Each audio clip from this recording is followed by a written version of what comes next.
В новом выпуске подкаста Vision мы погружаемся в одну из самых важных тем для нашей жизни. Это эго. Вместе с бизнес-тренером Булатом Амирхановым. Ты узнаешь, что... Эго, значит, наш двигатель, и в то же время эго – разрушитель наших отношений. В этом выпуске мы поймем, что такое эго и как с ним правильно взаимодействовать. Мы не боремся с эго, мы взаимодействуем с ним. Ты узнаешь, как отпустить страх ошибок и почему ошибки – это неотъемлемая часть роста. А вдруг что-то не так получится, да и хрен с ним. А также мы обсудили, что делает большинство людей не командными игроками и как это мешает бизнесу и личному развитию. Система не заинтересована в огромном количестве лидеров и творческих личностей. Они не нужны. Этот выпуск полезен каждому, кто стремится к личностному развитию, но сталкивается с внутренними барьерами. Подписывайся на канал, это очень важно для меня и моей команды. Ставь лайк, досматривай до конца, ведь этот разговор поможет тебе двигаться дальше.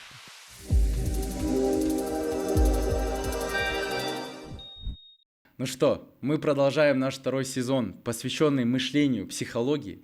И сегодня, мне кажется, будет очень интересный выпуск. Потому что сегодня я позвал человека, который имеет огромный опыт в виде 30 лет преподавания, бизнес-тренерства. Это Булат Амирханов. Благодарю за присутствие здесь. И очень надеюсь, что мы сегодня дадим нашей аудитории такую пользу, которую они смогут практически внедрить, и их жизнь классно изменится и выйдет на новый уровень. Я тоже надеюсь очень. Аминь. Давайте начнем, наверное, с того, что вот хотелось бы задать вам такой вопрос. Что такое эго? Потому что, я видел у вас тренинг называется «Экстрим для эго». Давайте начнем с этой истории. Что такое эго? Эго – важная составляющая часть энергетического тела человека, и эго нам очень нужно. Эго дает нам амбиции. Выживание. И амбиции, да. Что такое вдохновляющая цель? Вот кто хочет стать крутым тренером во мне? Мое эго, мое тщеславие. Оно двигает, не позволяет сдаваться, пасовать перед трудностями. Падаю, снова встаю, себе доказать, окружающим доказать. Эго, значит, наш двигатель. И в то же время эго – разрушитель наших отношений и наших команд. Потому что в командном взаимодействии как раз эгоизмы сталкиваются, летят искры, либо потом притирка происходит, либо посылаем друг друга, да? И вот очень важен навык, который, собственно говоря, мы и тренируем. Там, где нужны амбиции и целеустремленность, там эго проявляем. А там, где нам нужно найти определенный компромисс, мы эго двигаем, отлавливаем и двигаем. Поэтому эго, как и любая другая черта человека, как, допустим, упрямство. А упрямство – это хорошо или плохо? Да, это никак. И хорошо, и где-то плохо. Поэтому эго и помощник, и созидатель, и разрушитель. Хорошо. А как за счет эго правильно его так выстроить, чтобы оно дало именно этот правильный рост классный? Вот что нужно такого знать о себе, о своем эго, чтобы это, наоборот, как топливо такое шло, а не в минус себе? И как отлавливать моменты, где надо дать по тормозам? Во-первых, не всегда обязательно давать по тормозам, можно косячить. Мой главный учитель в этом деле, помню, перед тренингом сказал: если ты хочешь настоящий творческий процесс и трансформацию, позволь лажать и участникам, и главным образом себе лажать. Потому что если мы не позволим себе лажать, то не будет творчества, не будет риска. Точно. А нам же система внедряет страх ошибаться. Да. Шаг влево, шаг вправо, ошибку допустил, двойка. За двойку дома попал. Потому что система не заинтересована в огромном количестве лидеров и творческих личностей. Они не нужны. В том числе, я считаю, Казахстану не нужны 20 миллионов лидеров, согласитесь. Да, окей. Можно тут я тоже от себя добавлю классный пример? На одном из обучений нам приводили классную идею, что просто представьте, если, допустим, менеджер по продажам, и ему сказать: если ты сейчас не сделаешь продажи, то наша компания развалится, все будет ужасно плохо, ты понимаешь, что ошибку невозможно допустить, то он как раз-таки зажмется, не сможет креативить и сделает действительно ошибку. А если ему сказать: ты профессионал своего дела, сыграй в эту игру и сделай продажи, как ты умеешь, то он пройдет расслабленно и реально это сделает. И это, наверное, как такой доказательный, понятный пример того, что действительно вот этот вот страх, сдерживающий нас от ошибки, он на самом деле реально и по итогу реализовывает этот страх, по сути. Да, и надо понять, что нам его навязывали специальным образом. И я ни в коем случае не осуждаю мировой уклад, кто я такой, как я обычно говорю. Я рыбка в аквариуме, чтобы обсуждать мировой уклад. Я констатирую факт, Да. что традиционная система образования не готовит в большом количестве лидеров. Как раз вот лидер, он умеет, где надо эго проявить, где надо, может быть, тормознуть, но не всегда получается, потому что лидеру тоже надо рисковать. Можно вопрос Да. тогда? Вот я очень часто вижу и вот в комментариях по подкастам, и у себя в Инстаграме, что действительно люди боятся ошибаться.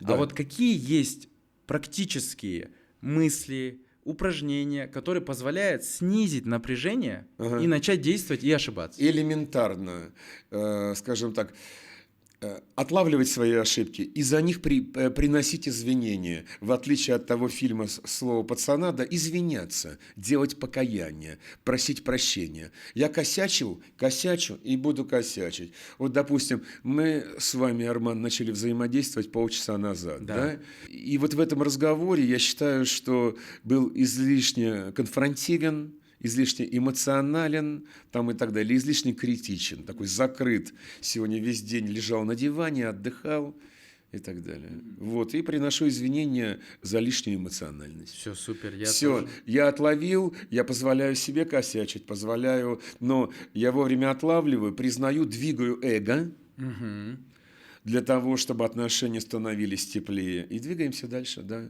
Я так немножко, чтобы у зрителей было понимание, а то немножко, может быть, непонятно. Мы перед нашим подкастом начали разговаривать, и у нас какая-то началась такое трение началось. И я такой вначале, блин, что-то не то. И вот представьте, как круто это все разрулилось на ваших глазах. И это очень классно доказывает, что можно ошибиться, а потом можно сказать: все нормально, погнали дальше, и все окей. И зрители, слушатели, вот, допустим, элементарным образом, как могут сегодня поднять уровень энергии, Да. отследить, как за последнюю неделю они ошибались, в отношении с кем, где косячили, и попросить за это прощения без чувства вины. Давайте практика. Прямо сейчас выпишите для себя списком, перед кем вы, грубо говоря, накосячили в течение этой недели. И попросите просто человеческое прощение за то, Без что... чувства вины, Да. акцентирую внимание, не нужно посыпать голову пеплом, потому что в нас тоже вкладывали это чувство вины, а чувство вины – это обида на себя. Да. А обида любая забирает энергию 100%. и никому пользы не приносит. Поэтому мы набор плюсов и минусов, потому что нас так воспитали, обучили, и нам все эти качества передали предыдущие поколения. Я вообще ни при чем. Я недавно еще каких-то 58 лет назад родился, мне это все передали. Меня воспитывали определенным образом. Да? Скажите, вот пока Да, мы далеко не да, отошли от чувства вины, Да. вот оно у меня имеется, допустим, Да. а вот как у от всех него нормальных избавиться? Ну, то есть, или не надо избавляться, или как вот его правильно направить? В деле развития личности самое опасное – это бороться со своими минусами. Это вообще тупиковый путь. И избавляться от чего-то ни в коем случае. Ты в любом случае не идеален. Яркая личность, согласитесь, она яркая и в плюс, и в минус. Да. Вы встречали яркую личность в плюс огромную, а минус маленький? Нет. Нет. Всегда баланс присутствует, Да. согласитесь. Кстати, люди со сложными характерами очень продуктивны. Обращали внимание? Да. И в продажах там, и прочее, прочее, потому что у них амбиции есть. А раз амбиции есть, и со знаком минус эти амбиции, не избавляемся от чувства вины, работаем с этим. Как?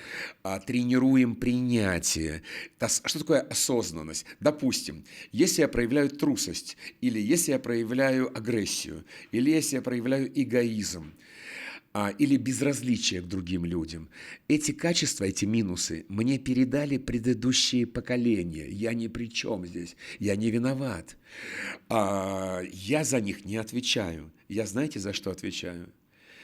За то, что это безразличие, эгоизм или там вспыльчивость по минимуму разрушали мои отношения. Я в себе это все дерьмо, в кавычках, принимаю.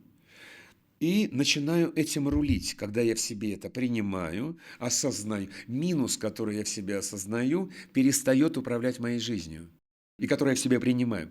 Минус, с которым я борюсь, или который я в себе не принимаю, или не осознаю его в себе, управляет моей жизнью, допустим, а не я им, допустим. Вот можно с чувством Да. вины? Давайте вот этот пример разберем. Ну вот можно на его примере? Как мне... Откуда оно взялось или что? Нет, Какой вот типа конкретно вот вопрос? я сейчас его осознаю, Да. что у меня есть чувство вины. Перед кем? Перед разными людьми, обстоятельствами. Ага, То есть ага. так или иначе жизнь подкидывает ситуации, где я чувствую Перед вину. самим собой, прежде всего, да? Ну да, допустим. Ну. И вот первый шаг я как бы уже сделал. Ну. Вот недавно я это четко осознал. Какой шаг? Ну вот первый шаг я осознал. Что есть чувство вины? Да. То есть до этого я это не осознавал.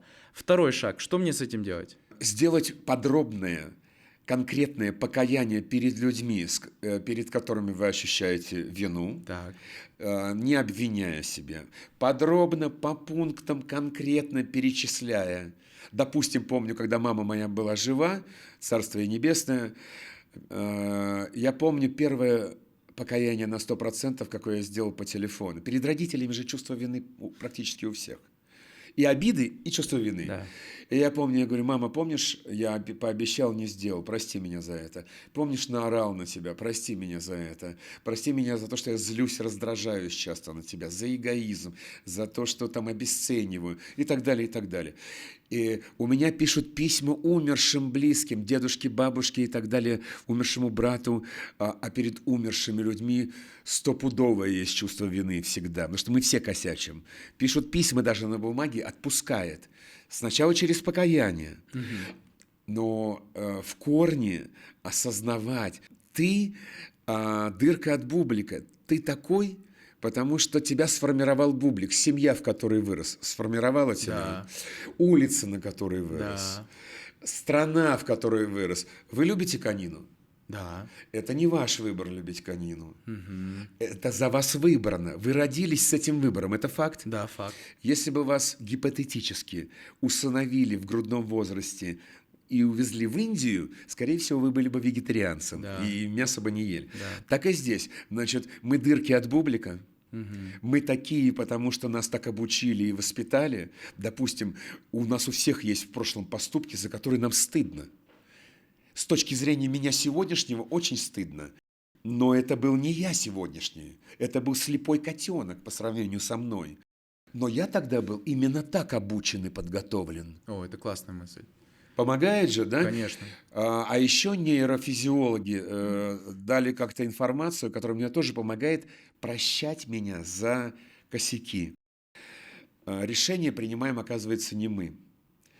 Автоматическая система регуляции, она у нас вмонтирована, она смотрит на возникающие ситуации и обстоятельства через призму наложения двух программ. Прошлый опыт всего человечества и мой личный прошлый опыт и моего рода.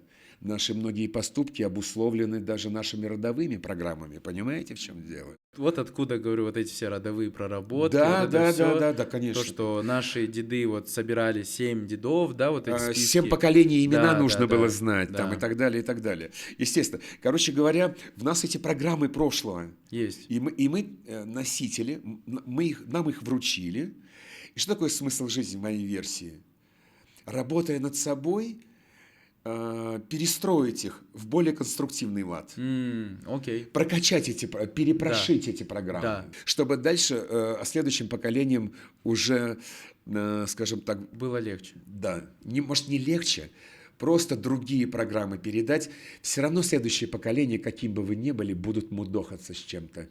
Не с тем, с чем вы, с чем-то своим. А без этого какая жизнь? Это Эволюция. экзамен через боль часто, да? Развиваемся или Да, нет? 100%. Вот, кстати, давайте поговорим сразу. Вот пусть оно Про вот так- чувство вины понятно? Про чувство вины понятно. Давайте поговорим про боль. То есть эволюция через боль.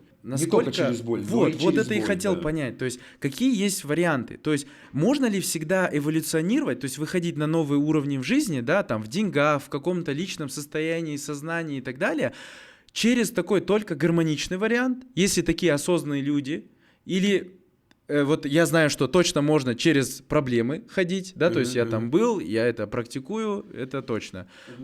Вот бывает ли, либо вот так можно полностью пойти, либо так только, либо это как-то вот вместе, вот как? Наверное, баланс. Я слышал, где-то читал про эксперименты над крысами. Взяли 3 группы крыс. Одним устроили лакшери условия, идеальные, комфортные. Другим устроили нормальные, хорошие условия, но периодически устраивали им жесть, умеренную жесть.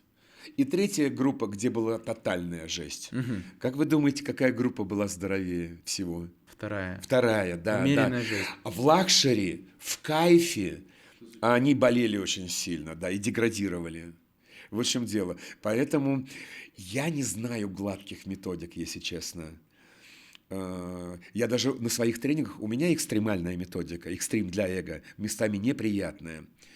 Я даже своих учеников прошу, если вы найдете гладкую методику, позовите меня туда. Гладкую и эффективную. Возможно, они есть. Я не нашел. Как правило, все методики, с помощью которых я над собой работаю, есть там болезненные моменты. Как в спорте. Спортсмен любит тренировки? Не всегда. Бегать кросс же он не любит, да? Да. Там же есть боль. Да. Он любит золотые медали, Да. рекламные контракты. Да. Поэтому я не нашел безболезненных методик. Окей, отлично. Двигаемся дальше. От эго переходим потихоньку уже, я чувствую, к таким каким-то проблемам. А про эго можем еще некоторый момент очень практически полезный. О, можем. Потому что вот если, например, среди наших слушателей есть люди, визуалы и технари, я могу даже на примере показать, как это работает энергетически, когда ты не борешься. Призывают же бороться с эго, да? Да. Ломать эго Да. ни в коем случае.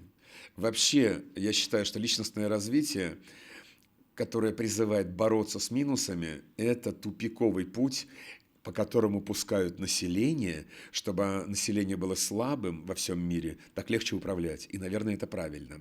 Мы не боремся с эго, мы взаимодействуем с ним. Вот, допустим, представь себе, что это мое энергетическое тело. Да. И у эго есть свое почетное место. Угу. Сверху от Создателя каждому идет энергии в достатке. 24/7. Почему у большинства людей нехватка? У большинства нормальных людей эго слишком большое, занимает все энергетическое тело. Я, мне. Согласны с этим? Нет? Согласен. Вот. И когда эго занимает все пространство, божественная энергия не проходит. А в том числе через покаяние, признание своих ошибок без чувства вины, мы двигаем эго, не ломаем, не боремся, а с уважением к нему двигаем эго на его почетное место. О, круто, круто. То есть то, что когда мы проявляемся в этот мир на исходящем потоке, что-то отдаем в него, помогаем, где-то в моменте эго вот так вот контролируем, задвигаем, и в этот момент происходит вся магия, по сути. Когда мы эго двигаем на место, да, энергия сразу же... Вы даже, наверное, почувствовали... Когда я вас попросил прощения, Да. тут же энергия пошла. Да. Почувствовали же, Да, да? почувствовал. Это так работает. Я на самом деле вот плотно покаяние взял по-моему, его зовут Дмитрий Троцкий. Я в имени могу ошибаться. И вот он там вообще говорит, 30 человек с 30 людьми сделай покаяние в короткий срок, подробное, конкретное, за короткий срок. Незапланированный денежный приход почти гарантируется. Потому что, а вы обращали внимание, что деньги на энергию идут? Да. Когда ты в тонусе, когда у тебя на душе бодряк, раз, денежные потоки к тебе, а когда ты выжатый как лимон, деньги от тебя убегают. Так, раз уж мы туда ушли, предлагаю зайти в тему энергии.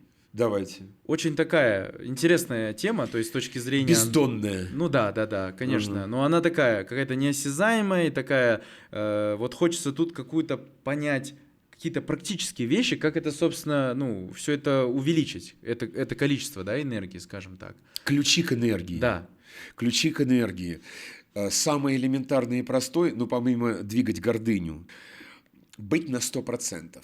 Опять-таки, у каждого есть персональный поток. Беда, трагикомедия, почему у людей не хватает энергии, бедолаги. Потому что люди в основном живут как слепые котята. У каждого есть свой поток персональный, но они ходят вокруг да около. Когда мы в потоке в своем? Когда на 100%. А что Когда значит я на 100%? настоящий, вот, допустим, если Да, я с вами сижу, я разговариваю, я сейчас не думаю о своей бухгалтерии, да, я не думаю о своей семье да, сейчас, а нормальные люди на работе, он думает о детях. да. Когда он с детьми общается, Он думает о он работе. думает о работе. Нормальные люди нигде тотально не присутствуют. На 100% это мыть посуду можно на 100%. Если ты будешь мыть посуду на 100%, будешь заряжаться.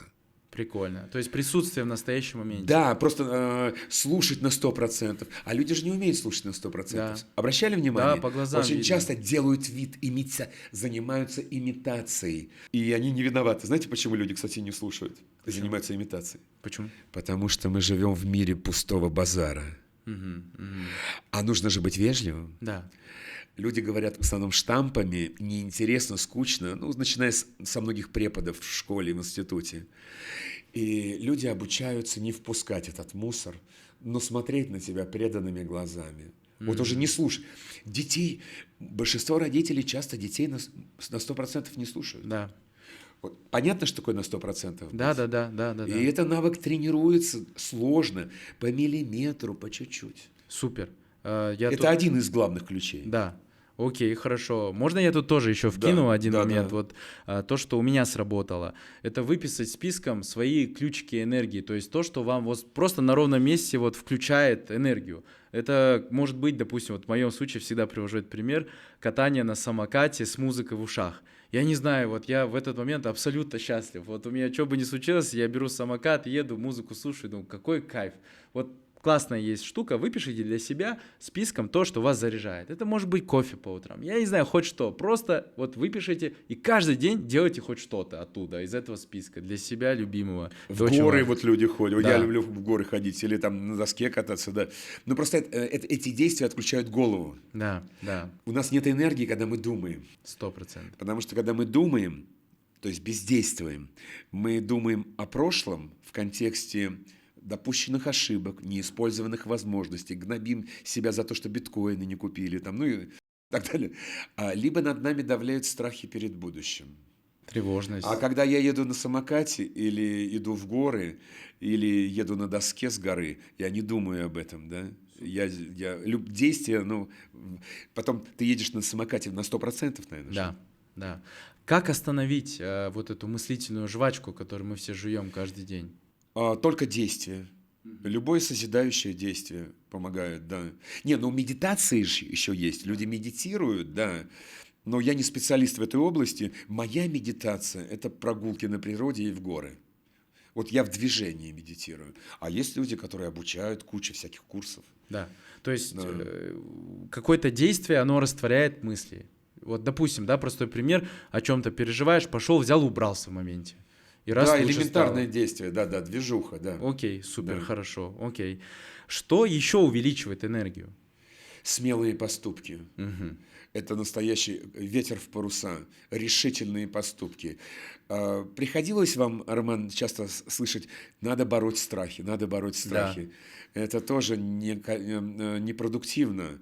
Страх – это источник энергии, потому что, когда у меня есть страх, я могу смелость проявить, так? Да. А если у меня нет страха, у меня нет адреналина, Да, а я боюсь, я совершаю действие смелое, и у меня выделяется энергия. о, прикольно. Решительные поступки, но с оговорочкой. Я пропагандирую решительность не всякую. Допустим, бандиты тоже радикализма. очень решительные. Или прыгнуть с 10-го этажа – это тоже смелость. Решительность безопасная для здоровья, Да, понятно. экологичная, созидающая. Ну, хочешь запустить проект, запусти его условно. Но экологично, Ну да, опять-таки, да, потому что да. послать тоже решительность. Да, понятно. И она дает адреналина, но это разрушающее. да. Выпишите, что для вас сейчас является вон тем смелым, храбрым поступком, совершив который, вы понимаете, что вас ждет новый уровень. Вот это прям классная мысль.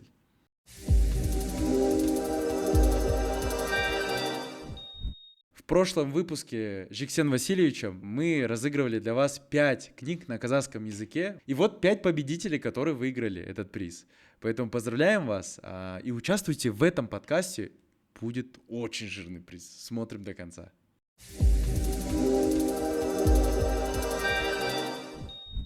Я хочу еще узнать, что еще дает энергию. Безотлагательность. Мгм. Давно уже модно в социальных сетях, я слышу, бороться с прокрастинацией, да? Да. Работать с прокрастинацией. Прокрастинация – это привычка откладывать все. Не надо работать с минусом, не надо работать с ленью, не надо работать со страхами. Надо тренировать плюс. В данном случае с одной минус прокрастинация, плюс безотлагательность. Мы же теряем энергию, когда даже мелкие дела откладываем. Да. А тренируем навык сразу делать. То есть пришла мысль, идея, сделал. Да. Даже Конечно, хоть что, даже если это микродействие будет. к идеалу стремиться не нужно, потому что одна из дыр энергетических – это перфекционизм. Да. Перфекционисты – лютые вампирюги, как правило, потому что у них вечная неудовлетворенность. Потому что все не идеально, я не идеальный, там, ты не идеальный, и все хреново. Это вот про меня. А что с этим делать? Ага, с одной стороны, опять, перфекционист в любом качественном специалисте, он нужен, во мне он тоже есть. Потому что я каждый тренинг рассматриваю как возможность сделаться еще чуть-чуть качественнее. Да. Но если отдать власть всю перфекционисту, труба, это будет не жизнь. Это ты будешь постоянно бежать за этим Тенью. куском сыра. Да, вот я достигну той вершины, тогда стану счастливым. Доберешься до этой вершины. Дальше. Моя Просрал жизнь, это называется. Да? Значит, отлавливаем перфекциониста. Так. И позволяем, опять-таки, вы же с Яном Васильевичем об этом говорили, ошибаться, косячить, быть несовершенным. Я иногда в Инстаграме ошибку допущу грамматическую и не исправляю ее в сторис, там, понимаете, да? Хрен с ним, пусть все видят, что я безграмотный могу быть. Супер. Ничего страшного, да? Есть великие писатели, а есть корректоры. Это отдельная профессия, которые ошибки исправляют. Вот, отлавливать перфекциониста. Главная проблема перфекциониста, что он не готов радоваться жизни. А главный ключ к энергии – это радость, выбор радости. А безрадостность – это дыра энергетическая. Вот я это закрываю свой перфекционизм благодарностью. Я, то есть, стараюсь во себе? всем, нет, и к себе, и вообще в целом к миру, к Богу, что типа я благодарен за то, что вот у меня сейчас тут может быть несовершенный подкаст, но мы сдвинулись с того места, когда мы только начинали, допустим. Мне как бы не сильно верится в это до конца, но я себя так учу, благодарить за это. А как лечится этот перфекционизм? Значит, волшебной кнопки нет. Ну да. Самая большая ошибка, что мы все время ищем радикальный способ, там, кнопку волшебную. По чуть-чуть. Благодарность лечит? Нет, благодарность, она всегда лечит. Окей. По любасу. Да. Благодарность, главное, не только за все плохое, но и за все, не за все хорошее, но и за все плохое в кавычках. Чем хуже, тем больше надо благодарить. Об этом позже поговорим. Ладно. Я так вот закладку ставлю. про перфекционизм.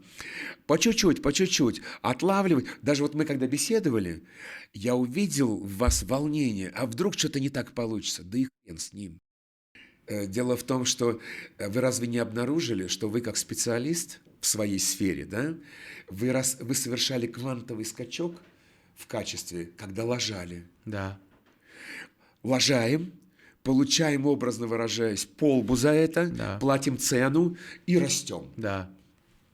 Вот, собственно По говоря, сути, да. логично. И никогда совершенными не будем. И не надо к этому стремиться. Иногда все-таки перфекционист внутренний и меня там начинает душить. Да. Но я, опять-таки, годами тренирую все-таки отлавливать его. Что вы внутри делаете? Как вы с ним диалог ведете? Никак я с ним диалог не веду, это мне нужно в дурку будет. Вы же говорите... Просто позволяю себе косячить. Просто фокусирую внимание на том, что когда я лажаю, я расту. Класс, окей. И вот даже вот если взять мою многолетнюю тренинговую деятельность, всегда же есть в профессии моменты качественного скачка. Да. Прям ты прошел бы... Я помню, я с одним коллегой поделился про одну ситуацию лет 12 назад на тренинге. К этой критической ситуации привела моя ошибка, самоуверенность. Да. И я пишу своему коллеге, она говорит, я тебя поздравляю с боевым крещением. Да. Вот.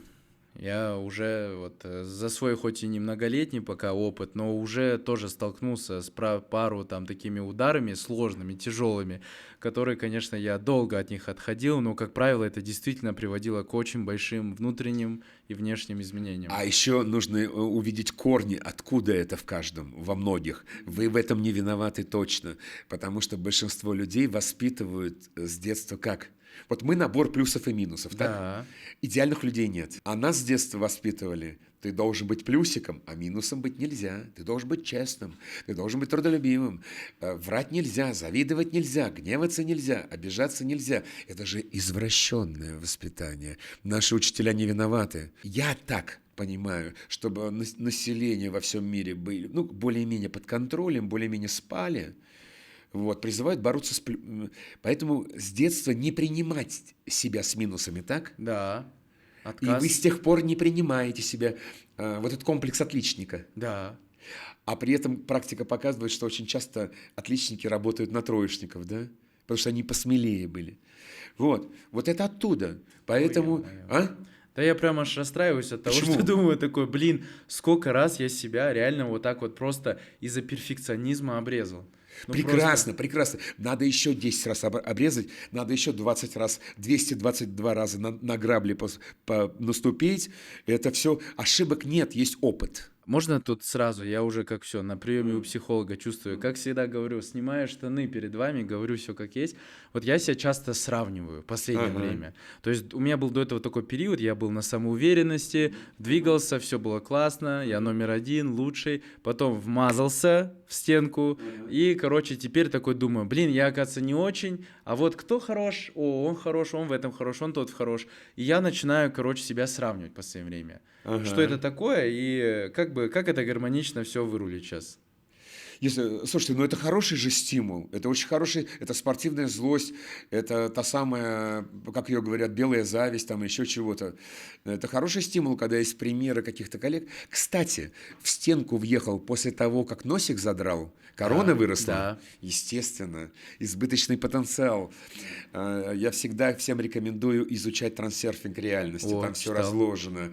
Его недостаточно один После раз этого прочитать. читал. То есть так получилось, что именно после этого Да-да-да. я прослушал Но его. еще раз говорю, я считаю, что такие книги, как «Трансерфинг реальности», нужно не читать, а изучать годами.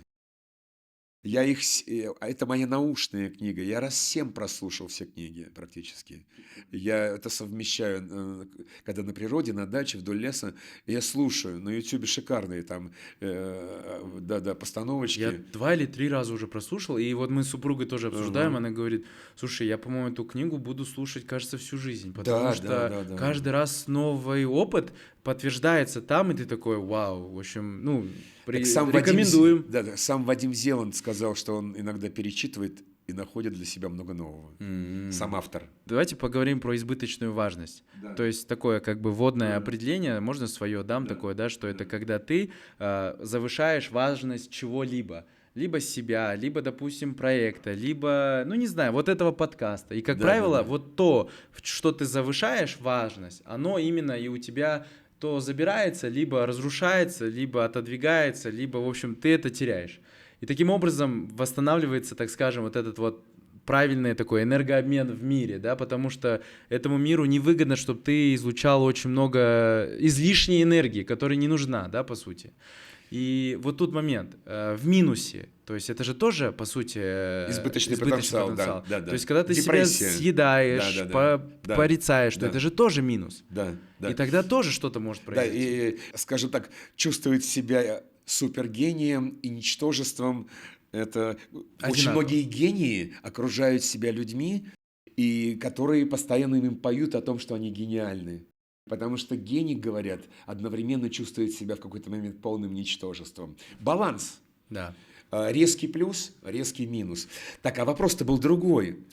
Мы просто Мы ушли обсуждали... немножко в сторону, да? Да-да-да, но у нас все так уже льется просто Ага, рекой. ага. Это вот тот самый кайф, когда я же говорю, что вот так должно быть. Это вот просто... А вот про лишнюю важность, я вот с этим работаю всю жизнь. Потому что я начинал как тренер, обучающий продавцов, продажников активных. О том же тоже очень важно не слишком хотеть продать. Не суетись под клиентом. В продажах есть такой принцип. О, интересно. Да, да. Поэтому, если ты хочешь слишком сильно чего-то, ты блокируешь этот процесс. Обращали внимание же, Да. да? Поэтому важна цель, ну и убираем лишнюю важность. Быть готовым проиграть. Окей. И фиг с ним. Теперь касательно лидерства. Лидерство и команды. Вот очень интересная эта тема. Сам, ну, я лидер для своей команды, Ага. и мне вот это очень интересно. Кто это лидер? Какие у него должны быть навыки, способности, как он должен проявляться, как он не должен проявляться. Вот какие есть вот тут классные идеи, критерии. Ясно. Ну, понятно, есть разные мысли про... В моей версии, Да. как меня обучали, как меня жизнь обучала прежде всего, лидер не тот, кто кто наверху, главнее всех, сильнее всех. И лидер тот, рядом с которым другие люди растут. Он создает контекст, в котором люди становятся сильнее. Если вы вспомните первую «Матрицу», не смотрели, нет, «Матрицу»? Смотрел. Морфеус, он там лидер, а вдруг его лидером оказалась бабушка на кухне, которая печет печеньки, да? Офигеть, да, точно. Вот, часто бывает лидер – это маленький незаметный человек, но он создает контекст и определяет курс. Окей. Какие есть качества у него, у того самого лидера, за которым выстраиваются вот... Почему есть лидеры, за которым выстраиваются тысячи людей, Ага. а есть лидеры, которые не могут и собрать 2-3 людей? Что их отличает? Они оба как бы, так как скажем, по закону у них есть там условно бизнес, официально все оформлено, они там являются официально владельцами. Ну вот что-то вот происходит такое в личностных их качествах, что за одним 1000 человек, за другим 2. Я бы все-таки, знаете, не ориентировался бы только на количество. Да. Потому что там, ну, есть люди, там, условная Бузова, у которой там миллионы, да, подписчиков, я ни в коем случае не буду обсуждать, комментировать, а я знаю таких лидеров, у которых даже нет, я знаю такого лидера, у которого нет социальных сетей вообще, он вообще даже не фотографируется, медиастратегия такая, да. Ну, кстати, у Абрамовича знаете, какая медиастратегия? Не давать вообще интервью. Да, и при этом, значит, он там очень... Поэтому известность, в моей версии, это еще не определение лидерства. Не, это 100%. Я имею в виду, какие личностные качества, типа там умение там, не знаю, отдавать, да, там что-то вот какие-то, может, критерии есть у вас такие? Не, я могу сказать, что на какого лидера я ориентируюсь и каким хочу сам быть. Да, это, конечно, заряжающим. Лидер, рядом с которым другие люди растут. Человек такой, который часто переполнен энергией. А почему он переполнен энергией? Не потому, что он такой, просто потому, что он проснулся, очнулся и часто в своем потоке. А Творец переполняет энергию. И рядом другие люди растут. Даже многовариативность, харизма лидера – это когда он разный. Он то жесткий в какой-то момент, то нежный, то мягкий, то как ребенок. Харизматичный лидер обязательно иногда как ребенок. Ему даже говорят иногда: ты что, как ребенок себя ведешь? Без этого не бывает, да? Вау, очень круто. Супер. И он непредсказуемый, как стихия, как море, внезапный. Я просто тоже слышал, тоже поделюсь своими какими-то критериями, что одно из критериев — это, естественно, vision, да, видение. То есть иметь какое-то видение, которое сплочает людей. Как правило, оно должно быть... Чем духовнее цель, скажем так, тем больше людей пойдет за ней. Ну, то есть вот такая идея первая. Второе — это то, что именно способность отдавать и способность выращивать людей вокруг. То есть тех, кто вот прям целостный и как в экспертном плане, и как личность. Чтобы люди рядом росли. Да. Третье — это вот непредсказуемость, точно, как быть разным. То есть не один ключ во все двери засовывать, а в каждый раз каждую дверь открывать с разного ключа. Где-то жестким быть, где-то мягким, это 100%. И, кстати, интересная еще одна штука, я вот из одного обучения брал тоже, что есть такое понятие, как знак. То есть иметь какие-то знаки. Ну, допустим, если раньше там, допустим, там на погонах можно было посмотреть знаки, какой статус, то сейчас это отчасти где-то даже брендированная одежда какая-то качественная или там крутая машина, возможно. Это тоже имеет какой-то сигнал для команды, как некий такой пример, ориентир того, что человек действительно имеет какой-то статус, какие-то вот такие вот штуки. Я такой думаю, прикольно, ну как бы как идея такая, тоже как критерий. Вот. Теперь давайте пойдем дальше. Касательно лидерства, понятно. Касательно команды. Вот в начале еще самом вы сказали, что это вот такое притирка и вот как бы несколько... Гладко команды не создаются крутые. Вот, а как правильно? Как вы обратили на это внимание, Ну да, Арман? да. Гладко разве крутые команды создаются? Крутые команды создаются через кризис, иногда через скандал, То есть команда как организм заболевает в какой-то момент, либо умирает, либо через эту болезнь, очистившись, усиливается и выходит на новый уровень. Я прежде всего людей тренирую создавать команды, потому что это самый актуальный навык. Потому что нам везде с ребенком команда, или Да. есть команда, нет команды, с женой, с партнером по бизнесу. Если я бухгалтер, у меня есть начальник. Мне тоже с ним команду важно создать, Да. донести свои какие-то мысли. И большинство людей не командные игроки. Так обучают, потому что мировая система не заинтересована в том, чтобы все 8 миллиардов были командными игроками. В основном одиночки. Причем есть одиночки очень успешные. Очень часто, очень богатые, в социальном смысле, Да, там да. на крутых тачках. Можно быть одиночкой, а иметь большой коллектив и хороший бизнес, и быть одиночкой, не командным игроком. И у меня постоянно приходят от Жексена Васильевича предприниматели, часто такие. А в чем разница между командными лидерами и некомандными? Ну, согласитесь, может человек заработать деньги, будучи закрытым, Да. будучи даже забирающим энергию, Да, тяжелой энергии, да. за счет волевых качеств, бойцовских, да. чуйка, интеллект, Да. там и так далее. Там, Да. ко мне иногда, знаете, приходит человек успешный, он как танк. У таких людей нету, деньги есть, а радости нету. Значит, я могу сказать, что вот в процессе тренировки мы приходим к тому, что настоящую радость от жизни мы получаем только когда мы открыты в кругу открытых людей. Это и есть команда. А есть коллективы, где каждый за себя. Ты закрыт, я закрыт, он закрыт. Но мы взаимодействуем, там можно даже без конфликта, но каждый за себя. И вот эта стратегия одиночки, я помню, долго жил в этом. Я один булат, и я борюсь с этим миром за место под солнцем. Один булатик. Тяжелая стратегия. И вот это, или вот еще пропагандируется идея пагубная. Сильная личность надеется только на себя. Есть такая установка? Ну да, да, есть. И я так думал, это ничего подобного, это слабая личность. Если я надеюсь только на себя, на мой профессионализм, я слабак. Кстати, та корона вырастает, носик задираем, когда мы себя очень крутыми чувствуем, сразу нас ставит на место. Кто я такой без энергии Творца, без божественного потока? Я ноль. Я не выдержу этот график. Кто я такой без ангелов-хранителей? Кто я такой без моих команд? Все деньги, которые я зарабатываю, это результат моих доверительных отношений с окружающими, да? Да. Вот так вот. В одиночку. Ну и плюс там дисциплина тоже.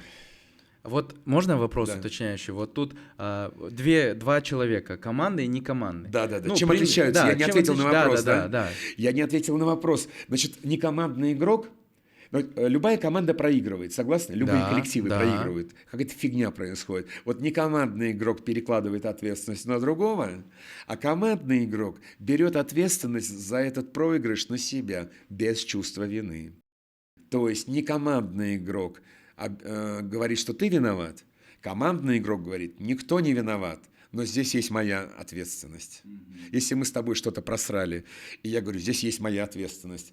Ну, я же проявляюсь как командный игрок, правильно? Да. И еще некомандный игрок зациклен чисто на своих интересах, в фокусе на своем эго.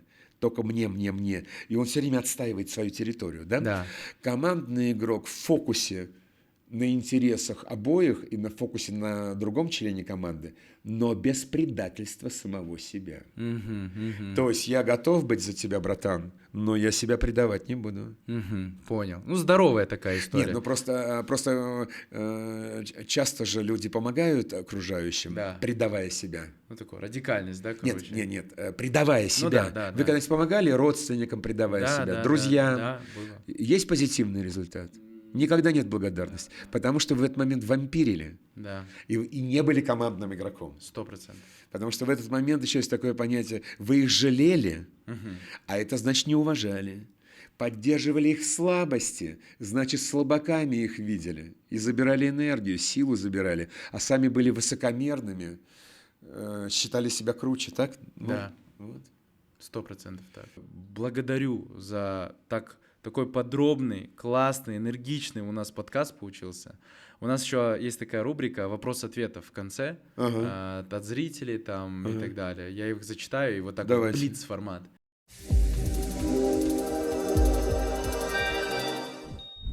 Что, по вашему мнению, отличает хорошего лидера от великого? Слушай, ну я великим лидером не был. Вообще понятие «хороший» мне не очень нравится. Оно девальвировано. Как Сергей Довлатов, такой писатель есть, царство ему небесное, он сказал: так девальвировано понятие «хороший человек», если жених выглядит полным ничтожеством, потом добавляют: зато человек хороший. Но великий, наверное, тот, кто влияет на огромную массу людей, там, миллионы. Да. Наверное, так. Какие конкретные шаги вот можете порекомендовать по созданию сплоченной и высокомотивированной команды? Первый шаг – с собой заняться. Потому что большинство людей – энергетические вампиры. Мы живем в мире энергетических вампиров. Значит, заняться собой, насытить время, каждый день насытить постоянно. Кстати говоря, наверное, актуальный вопрос: как вылезти из жопы, да? Когда ничего не складывается, вот когда ты один, работы нет, этого нет. Надо забить время постоянно полезной движухой, не обязательно за деньги. Мебель кому-то перенести, еще чего-то. Постоянная движуха, чтобы мысли отключились, энергия появится, собой заняться.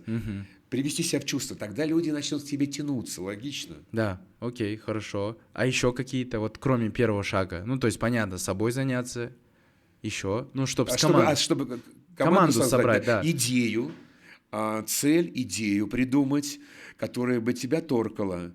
Команду же под идею мы еще подбираем, правильно, да? Вот, давайте там создадим империю, кто-то говорит, да, еще чего-то. С этого же начинаются очень часто команды. А вот как правильно распределить роли? Может быть, у вас есть какие-то, ну, там, не знаю, термины, психотипы? Как вот недавно я был на обучении. В команде, да? Да. Есть. Понятно, что люди по-разному классифицируются, но есть вот одна из таких классификаций. В команде есть 4 типа игроков.